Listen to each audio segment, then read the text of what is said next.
L'honorable député de Saint-Hyacinthe-Bagotte. Monsieur le Président, encore un autre fiasco pour l'Agence des services frontaliers avec les ratés de l'application GCRA.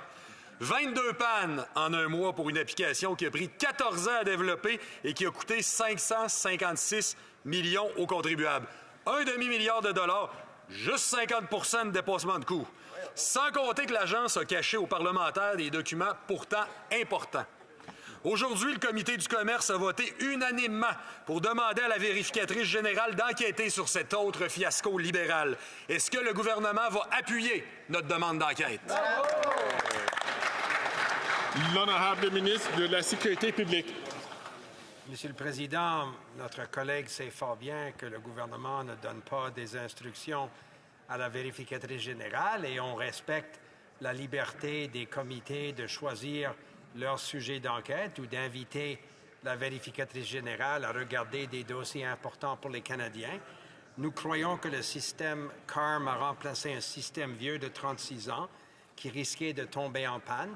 On comprend les inquiétudes des commerçants et du secteur privé et j'ai pleine confiance qu'on va régler très vite ces inquiétudes. L'honorable député de Saint-Hyacinthe-Bagotte. Il y a un coût réel au fiasco de l'agence avec le GCRA.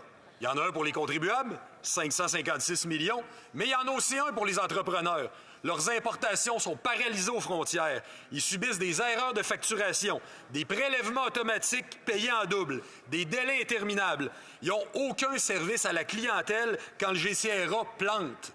Ça prend des semaines à l'agence pour corriger ces erreurs.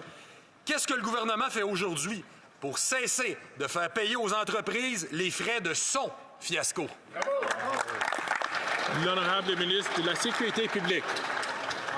Encore une fois, Monsieur le Président, nous partageons évidemment les inquiétudes de notre collègue. On veut appuyer les entreprises canadiennes à s'assurer qu'ils paient justement, mais d'une façon efficace et qui évite les coûts pour ces entreprises. C'était l'objectif de la modernisation de cette technologie qui a commencé, je rappelle aux collègues, en 2010. Alors, ce n'est pas juste un gouvernement, c'est deux gouvernements qui ont décidé d'améliorer un système et pour l'accès aux entrepreneurs, mais aux accès aux douanes qui doivent être payés. Et nous allons corriger toutes les lacunes. L'honorable député de Saint-Hyacinthe-Bagotte. Le fiasco de l'application GCRA, c'est pas une première pour l'Agence des services frontaliers. L'agence était aussi derrière Arrifcan, l'application qui devait coûter 80 000 puis qui a fini avec une facture de 60 millions.